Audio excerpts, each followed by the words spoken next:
Hi guys, my name is Joël Valenzuela. I'm an active member of the Free State Project community, and I'm a professional martial arts instructor. I've written a lot on alternatives to police systems before, including the Free Thought Project. And one thing that I really think is important in all that we're trying to accomplish is that we provide alternatives. And that's kind of what AltExpo is all about. Because the whole rest of the movement seems to focus so much on being upset and resisting the powers that be, and not so much on what comes next. Of course, the classic example is, well, the market will provide. And that's true. However, what that means is people still have to make it happen. So what I'm focusing on today is the police system, law enforcement. Right? Everyone here has grown up in a police system, a police state of some kind. And a lot of people who are very passionate about the cause of liberty still hold some sort of legitimacy, claims of legitimacy towards law enforcement, because, well, without them, who would enforce laws? Without them, who would come in and protect people? There has to be something, otherwise everything falls apart. Otherwise we don't have the liberty we're fighting for if we're subject to the tyranny of roving gangs of bandits, etc. And so, there's a lot of theory about, well, just private security forces will take over, that'll be fine. But I think we can go a little bit deeper into what precisely this post-police world would look like. Because if be careful, because if you don't know where you're going, you might not get there. So, this is where we're trying to go. Now, the three main things that the current law enforcement system does. One thing it's supposed to do. Okay, I should have that caveat. It's supposed to do. What is the stated purpose is to defend the people, provide defense, right? To provide some sort of dispute resolution. So if someone's stealing from you, etc., if there's contract law, there's still law enforcement involved in enforcing that kind of thing. And the last thing is what I like to call the final solution, or what do you do with the people that you just can't, that are a threat to society and can't be controlled, etc. Can't be reasoned with. Yes, so like the psychos, right? The serial thieves, the murderers, all those kinds of people. How do you deal with that? So, the first thing, defense. Now, because a lot of people rely so much on the emergency response system in place by the state so much that they don't really take so much thought into taking care of themselves. Of course, in more rural type areas, there's no other option. So the first thing is learning self-defense, armed and unarmed, right? Arm yourself. Have ample protection, take care of your own security of your own home. For example, don't try to make your home resistant to break-ins, etc. Make sure you're able to defend it, make sure you're able to defend yourself. Carry firearms, know how to use them, know how to use basic self-defense, etc. Because what happens with that is when you take it on a much larger society-wide scale, a lot of these basic problems of why you call the police in a modern day society, why you would call someone to come help you, a lot of those problems don't happen. Like if you're being attacked, someone's being attacked just randomly on the street, well, if you're ready to defend yourself, then there's probably, even in the current situation, you'd only call law enforcement to sort of pick up the body. So that's the bit, most of these problems just get solved if you learn how to just take care of and watch and take care of yourself, and if society as a whole is able to do that. Less potential victims means less need for any kind of a system at all. Now, once you move beyond that, it's not always enough to have lone people defending themselves, taking care of themselves. And so that's why we have friends and neighbors or others. Now, the challenge that traditionally has been, how do you call out for help if you need it? Now, the good thing about modern technology is we're more increasingly able to organize and communicate in much more effective and streamlined manners. Now, there have been a few apps in development that have been good for this. I'm sure you might be familiar with the Peacekeeper app, which was intended to create a community defense structure. I don't really know the status on that right now. I know a lot of people have tried to use it with not much success, and instead of waiting around for that, I'm sort of involved in developing an emergency response app that would actually be solid and work and be real-time location based, but I don't like to advertise too much about things before they're out, so more on that later. But through a technological defensive network, then if, for example, you have a neighbor down the street or a friend or a stranger who is a friendly stranger, and you're able to signal that you need help through technology, then all of a sudden it makes it much more difficult to try to perpetrate any kind of a violent confrontation if anyone who's being attacked instantly has a bunch of people show up from nearby to just come out. Then all of a sudden you need an armed gang to try to rob or to mug someone or attack someone, and that just really pushes down the possibilities of any kind of problem way down. Well, not to mention that once the drug war is over and all the prohibition is gone, the number of criminals will drop down a fairly small fraction also. And so, yeah, with all that, this is just dealing with the few little remnants out there that still think it's productive to steal, or still just wrong in the head, whatever it is. And so already from that level, just from reforming the criminal justice system, you get rid of most threats. Then from arming people and getting them trained, the vast majority of those remaining threats are gone. And then community defense network, it's almost all gone. Now, for the very last sort of touch, one thing we've seen a lot of success in has been in private security. I know, for example, higher risk targets, for example, wealthy, all engage in their own private security details because they could be targets of violence or kidnapping or theft. And obviously, not everyone can afford their own private security detail, but those who actually need, who have a heightened risk beyond just the average Joe on the street, there's solutions for that. And we've seen in Detroit, the Threat Management Center has had great success in being able to manage violent confrontations with non-violently, mainly, even though they're ready for violent situations if they do indeed arise. And because of the way they're structured, their profit margins have allowed them to take on clients pro bono as well. And so and even that is just an emergency sort of situation. What if someone really needs help and can't defend themselves, and community response just isn't quite enough for the level of the threat? There's a situation like that. So already, just for the defense thing, absolutely no reason to have a police system. There's plenty of else you can take care of that. Now, the next thing that's a little bit more, gets into the whole rule of law kind of concept, as far as dispute resolution, right? Someone's not so much as simple as innocent person, bad person attacks innocent person, how do we defend them? It can happen to, for example, property disputes, contract disputes, other things like that. But now you would call the police to mediate or to arrest and engage the justice system, or so-called justice system. Now, already there are private arbitration firms, and there are already private courts, private business arbitration, so when people have these sorts of disputes, they can settle out of court already. Now, they're already competing with the current forced monopoly system.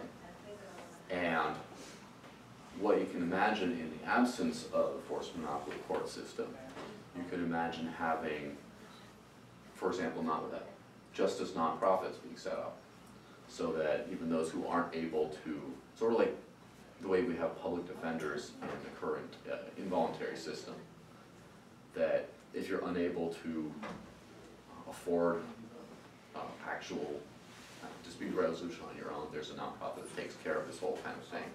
And of course, because nonprofits, much like businesses, are very sensitive to the needs of the consumer or the donor, there's a lot more chance that a private court would never decide things that don't make people want to use them.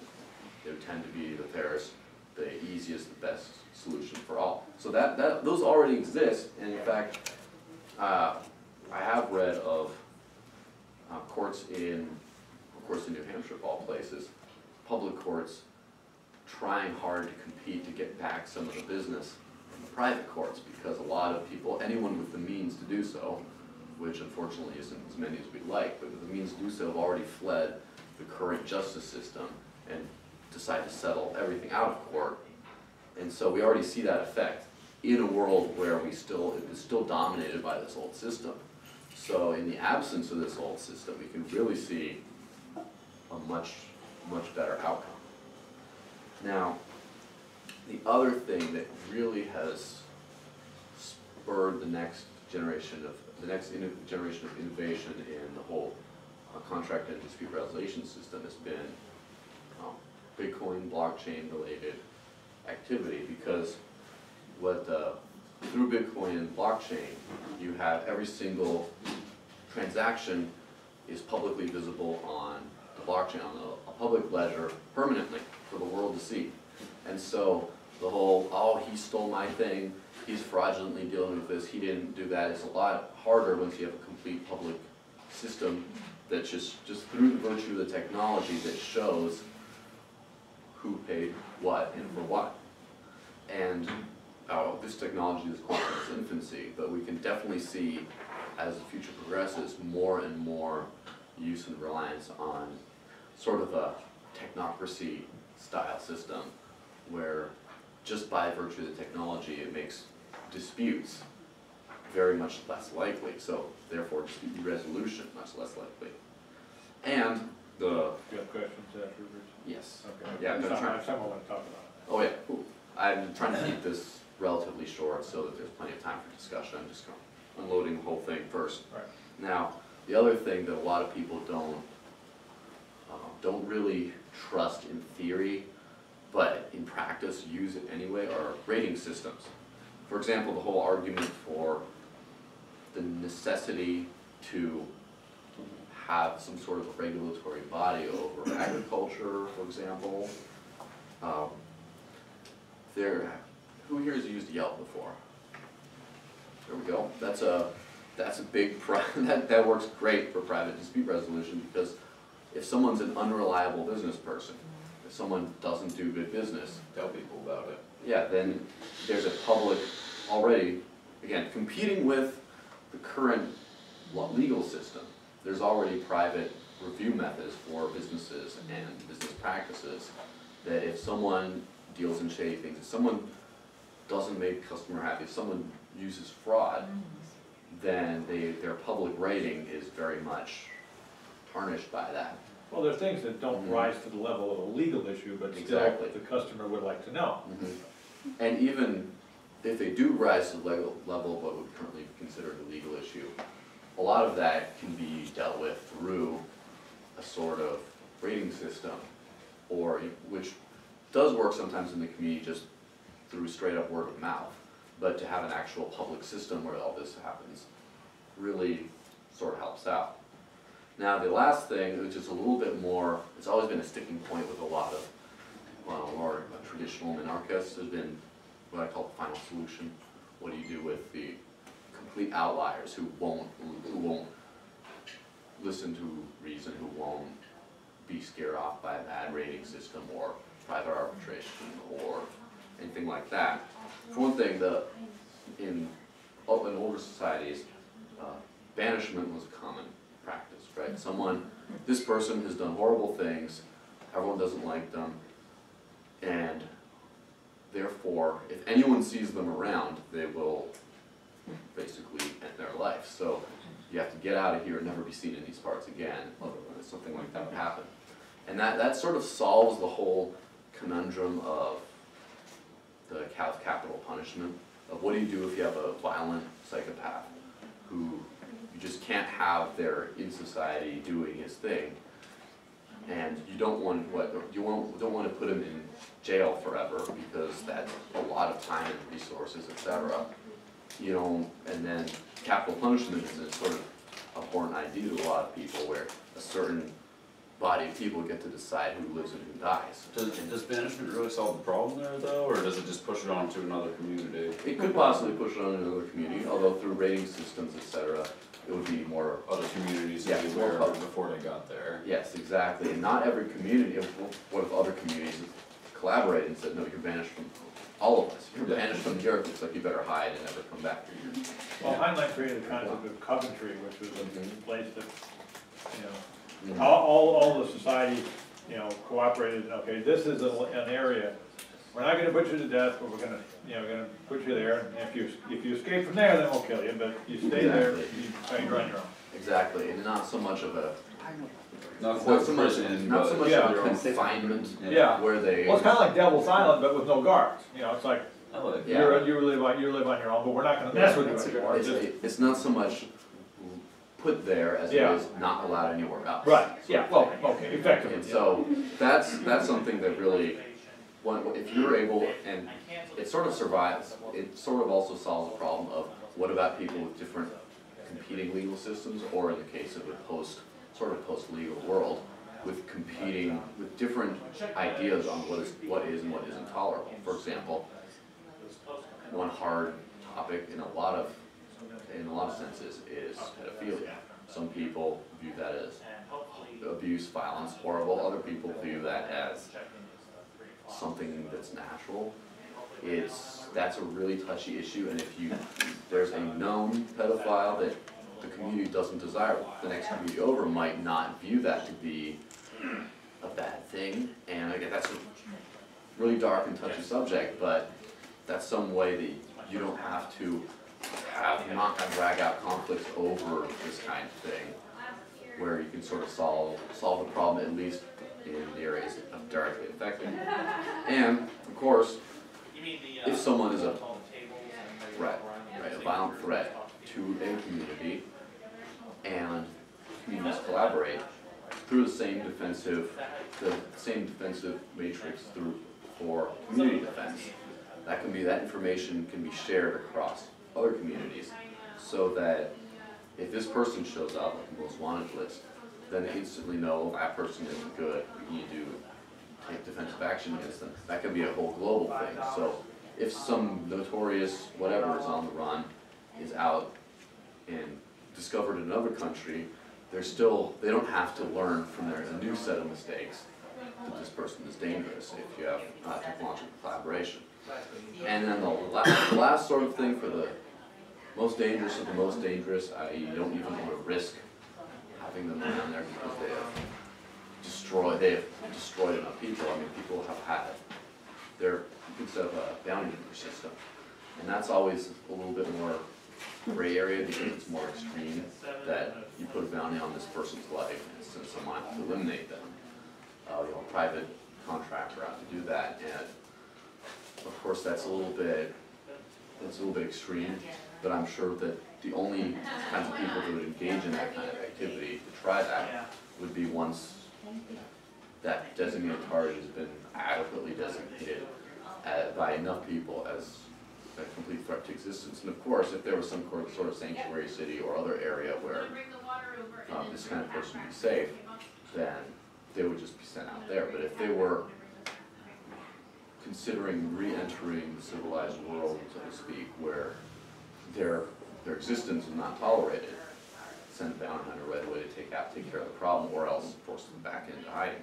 Well, in a society where everyone is held responsible for their actions, someone who would take out such a miscreant, would also stand on their reputation. They say, look, I did you guys a favor, and if the community said, yeah, this guy was a bad, you know, it was dangerous and you did a good thing by taking him out, you know, then, once again, it's all market-based. Exactly. You know, And that's with a market-based society like that, there's definitely a market for professionals in that field and not just amateurs. yeah. It's a touchy subject for a lot of people, but contract killing does play a role in free society when we get to that point. Of course, and not so much, and the thing with like a rating system, for example, competing businesses, competing bounty hunter firms, is some people wouldn't patronize or would, again, use societal ostracization against a firm that would go against they would get paid to just take out some party that wasn't necessarily dangerous, that was just an undesirable. Like, because then that would fall into the territory of just vulgar assassination. Right. And hopefully the society, I mean, any society that would evolve without a state is gonna, you know, by almost definition, going to have a higher level of moral standard.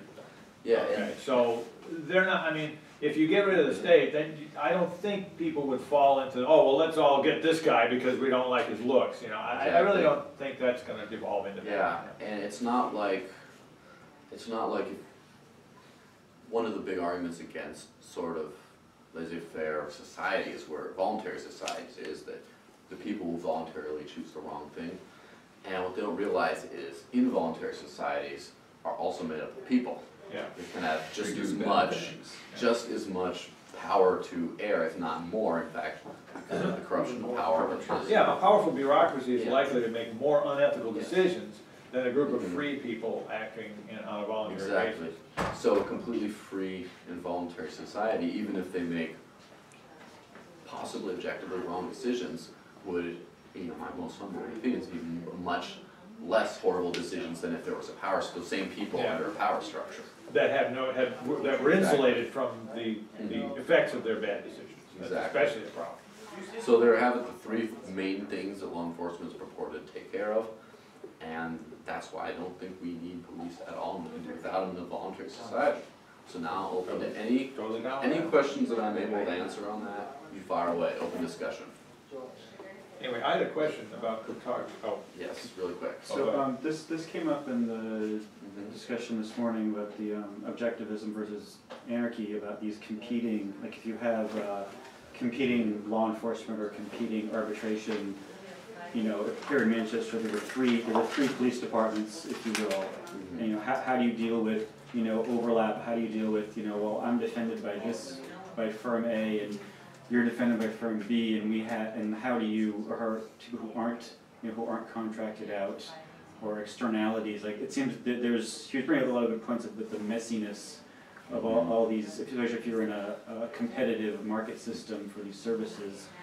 Do you see a way out of it, or do you see Yes. challenges you see for that? Well, definitely, for one thing, that's partially a little bit of a fallacy, because there's already competitive other services out there that would seem to overlap. But also, that kind of thinking is trying to replace the current police system with a competing police system, trying to replace the exact same failed system with another failed system, just with a little bit more competitiveness.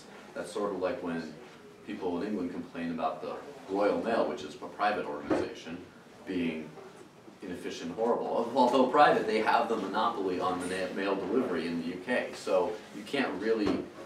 you have no choice, you have no option. You can't compare failed systems. Yeah. And so it's not like people are looking for a system of laws and legality of they're looking to that for, I guess, the answers, and not, well, all we have to really worry about is defense against aggression and basic protection of property.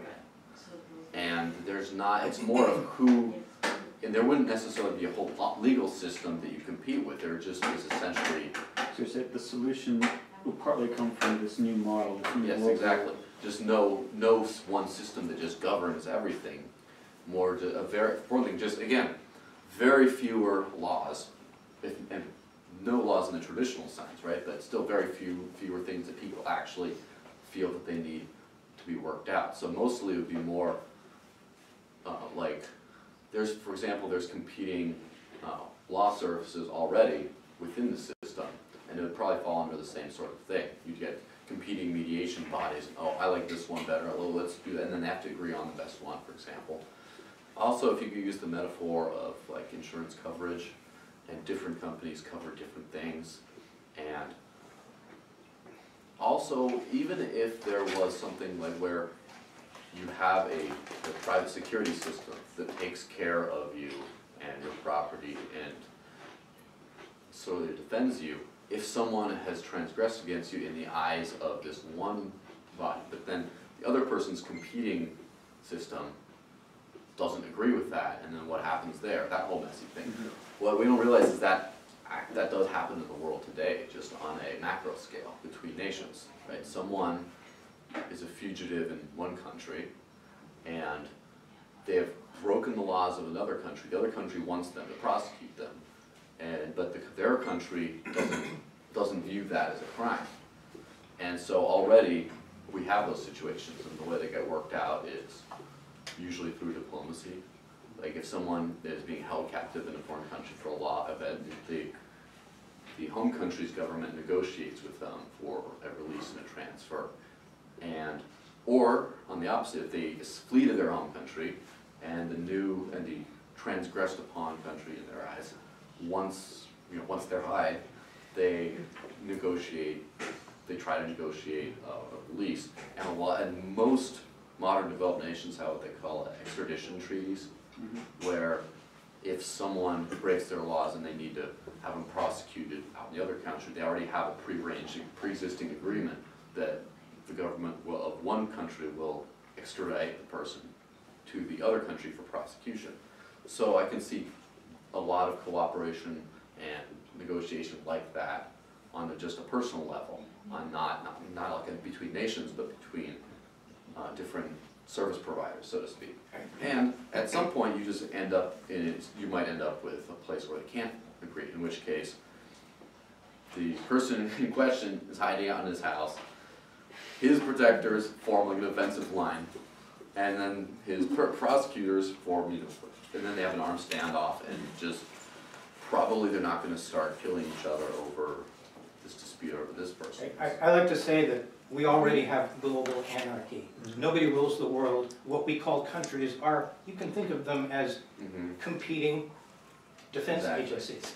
And that's one of the freest markets there is. To some extent, you can choose your defense agency by just immigration to some other country. And I would definitely suggest anyone trying to imagine and get involved in the ideas of what a voluntary non-governmental society looks like, research and study some international law, because it's there. It's a law between equals. And so if you have a free society where everyone is equal, there's no top-down authority. If you study what people have already done over millennia on how they deal between equals, and even, for example, you have legislating bodies such as the United Nations, etc., but essentially they can only do what their members consent to. Or the majority of the members, or enough members consent to. Yeah. Or enough members consent to action against the one that doesn't. Yeah. And although the United Nations is not some model I'd like to hold up in any way, it's still. No, I understand the principle Yes. you're talking about. It's a good example, but as far as international law goes, it's just a bunch of slaveholders, negotiating about how to treat each other's slaves. So it's that's not something we're going to look too closely at. But no, the point I was going to make, because right now cryptography, Bitcoin, there's a lot of attention now about, and of course Ross Ulbricht's, that whole case, where people can use cryptography and modern technology to make safer transactions that are inherently unsafe. Okay, but just as any tool can be used properly, it can also be misused. And now there's these situations where hackers have figured out how to hack into people's computers and crypt them, okay? And then say, if you ever want to see your data again, send us Bitcoin at this address and we'll send you the key to unlock your own computer, okay? Bitcoin has made ransoms a lot easier for people. Yeah, so the question is, okay, how do we address that? Because although, yes, the blockchain does contain all of the transactions, they're not necessarily connected to anyone that you can find. So, Exactly, not under the current, in a status system, it's a real problem. Isn't that Okay. just a technological problem though? The problem is that the hackers get access to the machines. Right, well, Those obviously, machines the aren't best thing to do is to secure. harden the Yeah. machine so they don't get in, but. well, yeah, well, for one thing, two points on that. One, technology, the blockchain technology is still in its infancy and very underused and underdeveloped at this point, and it's amazing what has happened so far, how the world has changed so far with this, you know, according to, by the numbers, barely used technology that's still very much in its infancy. Yeah. So that's going to change a lot. Also, what people don't realize, when people make complaints about these kinds of things being a possibility under another system, there's this sort of unfairness of comparison, because if someone breaks into your house and steals something, usually the cops can do zero. Yeah. Usually you're on your own, but Yeah. people get lured into this sense of it's taken care of because the law says so. The law Right. says, according to this, the police are there. There's a system that takes care of this, just like you write a welfare law and then the poor are taken care of, my hands are washed. And they don't really check up and see if the poor are actually taken care of. Yeah, It's sort of the that- same thing with the that- criminal prosecutions. Most, cold cases are a lot more frequent than, Yeah, that's a They'd great like to say. conundrum when you're talking to status, is, well, if we had a voluntary system, and all they do, well, what about this, and so they're comparing a voluntary system against perfection. Well, Mhm. show me the perfection you're actually comparing it to, it's Yeah. like, it's a completely fallacious comparison. Voluntary society is gonna be messy, but this society is messy, so. And it'd be a lot less messy, is what I'm Yeah, saying. Absolutely. yes, and especially the beginning of a voluntary Oh, society yeah. would be messy. First 20 years. It'll get a it's gonna be lot rough. less Yeah. messy as things progress, but. That Yes. messiness, I mean, if you're in a society where, there's nothing like a police or a government, or, and it's not the way we would picture it today. Mhm. Things like self-defense become different. I mean, if, like I said, if there's a property dispute and, okay, well, some guy's trying to steal my stuff, and I shoot him, because my threatened, I mean, now we kind of have there's laws written down, we know it, but in this other scenario, I could just see, like I said, that first, that first decade, that first 20 years could be really chaotic. It may be anything goes, and, well, if there are no witnesses, you get away with it, or it may be, well, there's lots of, vigilantism, where, like, you killed my friend, so I'm gonna kill you, or, there seems, Yeah. that chaos factor, I think, would scare a lot of people from trying to adopt this I wholesale. would definitely think that kind of problem would tend to be, it would be flare-ups of chaos, it wouldn't be very widespread. That's, again, for example, people don't secure their possessions maybe as much as they feel as they probably should. They just, because, well, it's mine, I don't know, I rely on the current system to take care of it, but in a world where where there's no one who's directly responsible for securing your possessions other than yourself. Or you have to be reliable Yeah, for you yourself. tend to have more secure, you tend to mark your property a lot better. You tend to claim ownership, not just, I have the legal deed to it. You can tend to have your own private version of that in your property marked. And so when someone tries to steal or something, it becomes very apparent to the world at large. And a lot of those things just will take some amount of time, and that's one reason why I'm glad that we're working on this kind of stuff now, because instead of just trying to de-escalate the state and then when it collapses, be like, okay, a lot of stuff to figure out now. I'd rather start, that's why I'm here right now, is because we have to start figuring this kind of stuff out now and start implementing it before the whole system's down. Yes? Yeah, and I was gonna make the point that we're not gonna come to a point where it goes from today till tomorrow, everything changes. Everything changes gradually. Like I see things like the rise of the sale of security systems. You can go to Home Depot and you can have it communicate what the camera sees to an app on your phone. I mean, there's ways that you can protect yourself now that you can buy at a local store. Exactly. And implement what you were saying, more self-protection. Yeah, every system, as technology increases, if you see things come up at some newfangled something, then before you know it, everyone's kind of using it, and then before you know it, no one's using anything else. Like, for example, with monetary systems and like with financial transactions, there was a time before banks were very widespread, and now not that many people, it's not that many people, too many people, I guess, are unbanked or off financial systems, but it's a lot more widespread. And then there was a time when, for example, Visa and MasterCard were a new thing, like Bitcoin. They were trying to sell people on using, oh, this is gonna be great for your business, this is gonna be great. And people just had to sell that. And now it's so widespread that everyone, that if you find that like cash only little taco stand or whatever, then it's really inconvenient because you have to plan ahead to have cash on hand for that kind of thing, because the world has changed. Before you know it, that'll be, for example, the Bitcoin accepting businesses, the ones that don't accept Bitcoin will be like that. Oh gosh, I gotta go. You take Bitcoin. This is I gotta go to somewhere else. I gotta go to the local Sons of Liberty dealership, get a few little bits of silver, and go pay for it. It's a pain in the butt. And so it's going to be the same thing with security systems of what happens when you try to rent an apartment that doesn't have adequate properties, doesn't have adequate security systems. Then you're probably like, what, this place doesn't, man, don't go rent from these guys. It's terrible. If people take your stuff, no one's going to know it. And so you tend to only go then for used places that, or your own home, right, that are more secure.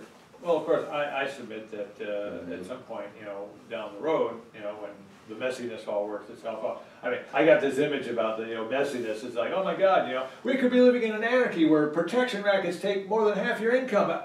Wait a minute, we have that now. Yeah, people think they're not paying for police because they don't pay every time they get called, but they're paying for it. But I think that a society that's truly based on respect, because right now it's based on authority and it's based on, people have this cognitive dissonance in their head about how the world works, and it's like, they think that we should all be honest and above board. People talk, what happened in the good old days when you could leave your doors unlocked and stuff like that? You mean like living in most of New Hampshire? Well, what I'm saying is, we will return to that. Once we take violence off the throne and put respect up there, okay, self-discipline. we won't need all these complicated security systems anymore. There's going to be this interim period where people will feel, well, I've got all this technology, I can be safe now. But down the road, that'll kind of like, nobody's going to think about stealing stuff because it's just not. The average person or the average down their luck person, not and it won't. There's always the outliers, but then there's always systems for dealing with the outliers. Yeah, there will always be people that steal and initiate force. There's no question about that. The problem may lessen, but that problem is never actually going away. Exactly, and people have Peace prepare for war. People have security habits all the time that they practice unconsciously or subconsciously. For example, just like to secure themselves against weather. Oh, storms come, put my wipers up. Make sure I stock up on things. People already do those kinds of things, and like they already lock their door when they leave. They leave your car, beep beep. There we go. The door's locked. Oh, I'm gonna, remote start it, and then I unlock the doors. Now people already take care of their own security to a great level, but imagine how much more if it just becomes a nice little habit. Oh, don't forget to add your little cryptographic signature to that new gun you got or whatever. There we go, it's mine. And then now people don't rely on government contracts to do that. Like, oh, I just bought this from this person, and then you just add a little stamp or something on it that just says this is mine. And again, technology. This is talking about technology that either doesn't exist or I'm not familiar with at this point, but you can see it going there. Coming. Yeah, definitely. Do you have a question? Just on you mentioned extradition and you mentioned it's mostly handled diplomatically, and I agree, it is. But at the same time, my view is that politicians are basically gangsters in Armani suits. Definitely. But the reason they're in Armani suits, right, the reason they don't act like typical gangsters, is precisely because they're operating at this much larger size. They have to do things to gain themselves legitimacy. But you're talking about relatively small security firms having these disagreements. It seems like the reason it's handled diplomatically is precisely because it's handled by people in their money suits. If it's handled at this small size, I foresee a lot more violence, and history, in fact, bears that out, that when we had much smaller groups, we had tribalism, we had less diplomacy and more war, Now, you know, we're less direct about it. We don't fight as much. We just do it in these other ways, these roundabout ways. It seems to me you can't just wave that away and say, so therefore small groups won't get into these shootouts because very large nations don't. Well, for one thing, the big difference is the small nations, for example, small tribes and stuff still have an authority structure. That their whole reason for being is to exercise their authority, and their hope to do it in a wise kind of manner, and it never works out that way. Now, we're talking about a small company, right? A small service provider that doesn't decide right and wrong, that doesn't do any of that kind of thing, that is just merely there to help provide a service, like competing small law firms. And as for smallness and having anything to risk, for one thing, it depends on how small. If it's like individual level small, you wouldn't want to go to like a 1-2 man shop security firm anyway, because you are a 1 or 2 man shop yourself. You might want to, threat management center. Yeah, you could. Well, I mean, they have a small team, right? Yeah. Like a dozen or so. One point I actually meant to bring up earlier about them, you were mentioning that a lot of the people, like, with private security, they tend to be expensive, and a lot of the people that are hiring them are people that could afford that. With Threat Management Center, I've heard of them doing like individualized plans where you pay for like each time you use them. People, like a lot of people pay them to be like, you know, bodyguards basically going to and from work. Exactly. They're very reasonably priced. Yeah, well, it's sort of like, and I'll give the example of insurance, right? For especially medical insurance. Right now, medical insurance seems to be something that you're able to convince people is like a right that you need to have it. And a lot of times, if you have any health problems, you probably, if you didn't have insurance, you're probably not in a good place because of just the astronomical cost of healthcare. Now, if you have a competitive healthcare marketplace, for example, and Which they used to be. yes, and not many people actually have insurance, for example. If insurance isn't like a regulated thing, then you find the costs are so much lower that people, just like, for example, if someone can't fix a flat tire, oh man, a flat tire, they just change it out and spare buy another one. It's the price point is just so much lower that this isn't a thing. And When so, the consumer's paying the bill directly, they're paying attention to the cost. When Exactly. somebody else, when Joe's paying, Mhm. that's where the problems show up. Also, the whole what is seen, what is not seen thing. Yeah. What people don't say is we're already paying astronomical prices for a police force. It's just Yeah. we don't see it. Yeah. No, I'd like to jump in here. Yeah. You made a good, definition of the issue. There's, because that's a very that's a good observation. I think it needs to be dealt with in this kind of discussion. A business running security, okay, they've got a bottom line, okay. This is where I think Ayn Rand's, situation is fallacious, because Ayn Rand, talked about, well, the police, A and police B will have a war. No, they won't. If I'm running a business, I can't afford a war, okay? So I'm gonna call police B and go, hey, what's the deal? And A and B will work it out. And then they will, using the facts, find out which one's the real dick here.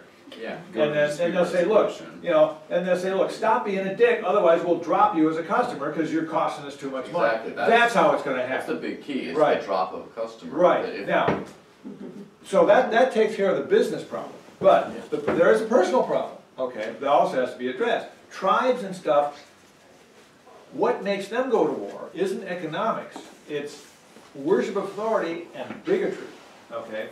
A small tribe will go to war against a tribe they believe are less than human, okay? So racism, bigotry, that's what fuels that stuff, okay? And the free market don't got nothing to do with it. Exactly. Okay. That's one reason I'm a real big fan of our technological system, because now, I mean, if you look at any of our goods or services, they've been touched by different ethnicities and nationalities the world over, so everyone's now so integrated that even though they have small providers and stuff, they don't necessarily, they do business with much larger groups, and the free flow of information, you can't say, oh, all these people suck. You're never going to eliminate hatred and bigotry completely, but you can definitely marginalize it just by having. Yeah, and once you make it expensive enough to be a bigot, then the bigots will go, well, I guess I can be tolerant. Okay, right now, the state makes it cheap to be a bigot. oh, I'll just let the state collect tax money and then they'll fund my war. Okay. Exactly. Well, without the state, without the taxes, now you've got to compete on the open market for every dollar. You've got to provide value for that dollar. War ain't value. Yeah. Okay. Yeah, it's value for the war providers, but who's going to pay them if Yeah. they don't want the war? And of course, with the whole "we need a moral society" kind of concept is true. The state didn't just come out of the woods just all of a sudden. We're the state and we're here to help you under us now. Yeah. It came by popular demand. Yeah. So if the people justified the state well enough or put up with it enough for it to exist, then if you can't.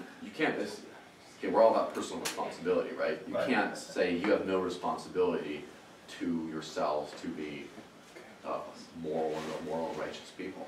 Yeah. You can't. Yes. What do you think about neighborhood watch type systems? You know, just people in the neighborhood volunteering to take a Yes. certain night and use two-way radios or an app on the phone? Yeah, that's exactly one thing I was talking about with the whole defensive matrix, of course aided by app technology to make it a lot more seamless and have the infrastructure of like a large police system with like a dispatcher. So definitely that's a big solution for a lot of things. I know that the Oath Keepers, for example, are starting trainings for that, so they may have some system in development. Exactly. Yeah, didn't they go to, where was it, Missouri? Ferguson, Yeah, and they were, providing, security for, for different Stores, shops. Yeah, and stuff, yeah. yeah. Surprised that the state, when Well, they the state did, civil yeah. unrest, the Well- state just kind of wiped its hand. It was like, well, yeah, We're well, the gonna state send a couple guys to help you. rattled its sabers for a while, but, oh, these guys, but, no, but I mean, like in periods of civil unrest, the state Yeah. just like not it doesn't just fail, it just like completely just drops the ball Yeah. and shits the bed. It just Yeah. doesn't even try to protect Exactly. stores. It no, doesn't try to, well, like- look at the in LA, the riots. yeah, the Koreans with rifles and you those know. spots protected it. Yeah, a lot yeah, better I mean, than- when that whole thing went down, you saw footage of all the police were all gathered together on a side street going, what are we gonna do? I don't know, but I'm sure not going in there. All right, well, I'm gonna have to run downstairs a second, but it's been great having you guys, and I hope it advance the thought on the whole process a lot more. Well, good conversation. Yeah, for sure. Thank you.